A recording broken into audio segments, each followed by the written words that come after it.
নমস্কার, আমি ডক্টর সুতপা বসু। যে টপিকটা নিয়ে আমার একটা বার্নিং টপিক, যেটা সবারই একটা চিন্তার এবং করার বিষয়, সেটা হচ্ছে যে মঙ্গল পজিশন কি, মঙ্গল কি করবে, মঙ্গল সম্বন্ধে সবাই জানতে চায়। মাঙ্গলিক ম্যাম, মাঙ্গলিক কি? এই যে কালসর্প মাঙ্গলিক, এইটাই মানুষের একটা জানার ভীষণ কৌতূহল যে সাথে সাথে কালসর্প মাঙ্গলিক। তো মাঙ্গলিক কি? আমার একটি আত্মীয়ের বিয়ে, আমাকে বলছে যে একটু জোটকটা বিচার করে দাও তো, দেখি যে না, ছেলেটি মাঙ্গলিক। যে মেয়েটি মাঙ্গলিক নয়, সেক্ষেত্রে কি করতে হবে আমি পরে আসছি। প্রথমে আমি বলি মাঙ্গলিকটা কি, কাকে আমরা মাঙ্গলিক বলি। মঙ্গল ভাতৃকারক গ্রহ। মঙ্গল প্ল্যানেট অফ ভেলার, স্ট্রেংথ, গ্যালেন্ট্রি, তেজ। মঙ্গল খুন, রক্ত, লাল। মঙ্গলের তেজ ভীষণ। এই মঙ্গল আমাদের জাতচক্রে, আমাদের জোডিয়াক সাইনে, আমাদের ন্যাটাল চার্টে কোন কোন ভাবে বা কোন কোন ঘরে থাকলে তাকে মাঙ্গলিক বলা হবে। মঙ্গল যদি লগ্নে, চতুর্থে, সপ্তমে, অষ্টমে বা দ্বাদশে থাকে, তাহলে মাঙ্গলিক বলা হয়। তাহলে মঙ্গল কোথায় কোথায় থাকতে হবে? আপনার লগ্নে, আপনার চতুর্থে, সপ্তমে, অষ্টমে বা দ্বাদশে, তাহলে সেই জাতককে মাঙ্গলিক বলা হবে। আবার সাউথ ইন্ডিয়ার মধ্যে কেউ কেউ তৃতীয় স্থানে মঙ্গল থাকলেও মাঙ্গলিক বলে থাকে। আমরা দেখেছি, আমি অনেক চার্টে দেখেছি রিসার্চ করে, যে মেয়েরা, মাঙ্গলিক মেয়েরা কিন্তু জেনারেলি খুব স্ট্যাবলিশড হয়। মাঙ্গলিক মেয়েরা কিন্তু কাজ করে, চাকরি বা কোনো রকম নিজের প্রতিষ্ঠান পায়, তারা কিন্তু ইন্ডিপেন্ডেন্ট হয় ম্যাক্সিমাম ক্ষেত্রে, 99% ক্ষেত্রে। মাঙ্গলিক ছেলেদের কিন্তু প্রফেশনাল ডিস্টারবেন্সেস দেখেছি, কিন্তু মেয়েদের জেনারেলি হয় না। এবার যদি কোনো জাতক বা জাতিকা মঙ্গল থেকে মাঙ্গলিক, চন্দ্র থেকে মাঙ্গলিক আর শুক্র থেকেও মাঙ্গলিক হয়, তাকে প্রবল মাঙ্গলিক বলা হয়। কি? মঙ্গল থেকে মাঙ্গলিক, চন্দ্র থেকে মাঙ্গলিক, শুক্র থেকে মাঙ্গলিক, তাহলে কি বলা হয়? প্রবল মাঙ্গলিক। এবার চন্দ্র থেকে মাঙ্গলিক মানে কি? চন্দ্র থেকে মাঙ্গলিক মানে লগ্নে চতুর্থে মঙ্গল, সপ্তমে মঙ্গল, অষ্টমে মঙ্গল।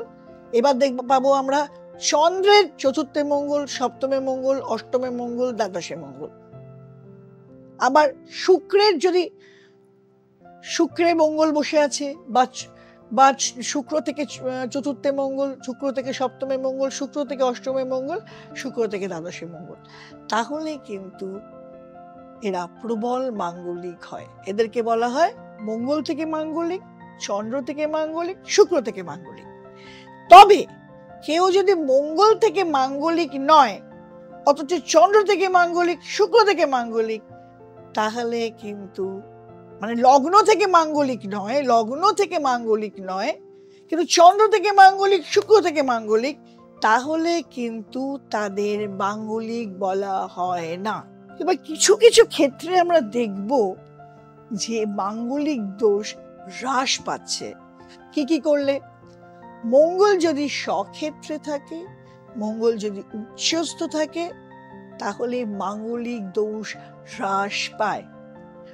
মঙ্গল স্বক্ষেত্রে মানে মঙ্গল মেষে নয় বৃশ্চিকে, আর উচ্চস্থ মানে মকরে যদি থাকে, তাহলে মাঙ্গলিক দোষ হ্রাস পায়। যদি মেষ লগ্ন, মঙ্গল রয়েছে মেষে, কি মঙ্গল রয়েছে অষ্টমে বৃশ্চিকে, তাহলে কিন্তু এদের মাঙ্গলিক বলা যায় না, এরা মাঙ্গলিক দোষ হ্রাস পায়।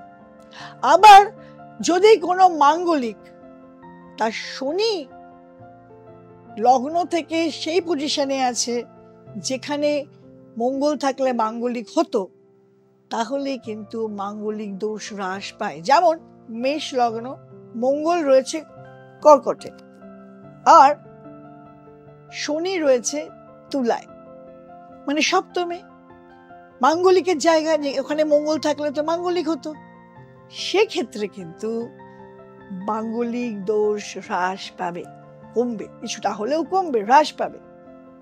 আবার যদি দেখা যায় যে শনি মঙ্গলের সাথে আছে মাঙ্গলিকের জায়গায়, যেমন যদি মেষ লগ্ন হয় আর মঙ্গল আর শনি একসাথে তুলায় থাকে, সেক্ষেত্রে প্রবল মাঙ্গলিক হয়, সেক্ষেত্রে প্রবল মাঙ্গলিক হয়।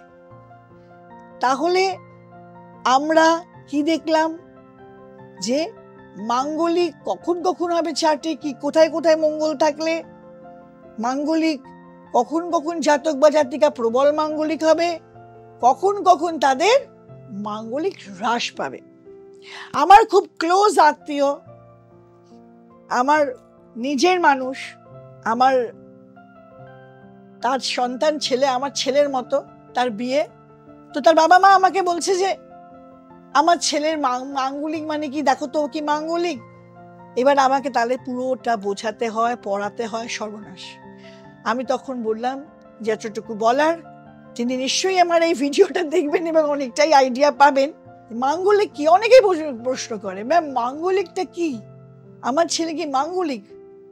তাই জন্য আমি আজকে ডিটেইল আলোচনা করলাম মাঙ্গলিক কি, কখন মাঙ্গলিক হ্রাস পাবে এবং কখন মাঙ্গলিক প্রবল মাঙ্গলিক হবে।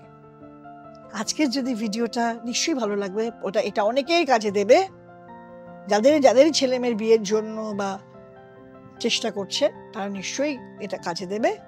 ভালো লাগে লাইক, শেয়ার এন্ড কমেন্ট করবেন, তাহলে আমি না নিত্য নতুন ভিডিও দিতে বলবেন যে এটা চাই ম্যাম, আমি নিশ্চয়ই সেটা করব। আর বেল আইকনটা প্রেস করে দেবেন, আর নিচে যে আমার নম্বরটা যাচ্ছে, কিছু জানতে হলে আমায় ফোন করবেন, আমি অনলাইন প্রেডিকশন দিয়ে থাকি। আর যারা অ্যাস্ট্রোলজি পড়তে চান, অ্যাস্ট্রো লাভার, যারা অ্যাস্ট্রোলজি নিয়ে চর্চা করতে চান অবশ্যই, বা অ্যাস্ট্রোলজি শিখতে চান, ক্যারিয়ার হিসেবে বানাতে চান, যোগাযোগ করবেন। আমার ইনস্টিটিউট আছে দিশা, এই যে নম্বর তলা দিয়ে যাচ্ছে, এতে এই নাম্বারে যোগাযোগ করবেন। নমস্কার।